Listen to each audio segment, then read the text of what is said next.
Hello, lovely humans. Jen Foxbot here. I wanted to show the second giant 3D print that I did for a friend. This one was a little harder.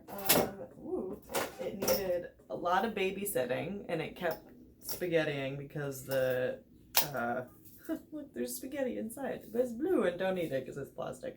You can kind of see the supports did not work very well, and it actually crashed while I was gone. But the Prusa is awesome, and it has a crash detector, so it stopped when it got stuck.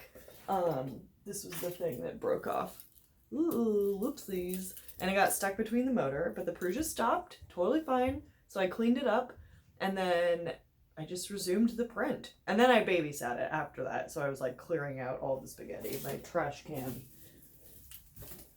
is full of filament. But it worked out pretty well, and I was like pleasantly surprised that the dome turned out just fine without supports. Yay! Nice job, Prusa print. Yeah, super cool. I'm really excited to deliver to my friend. All right, I'll see you later. Bye.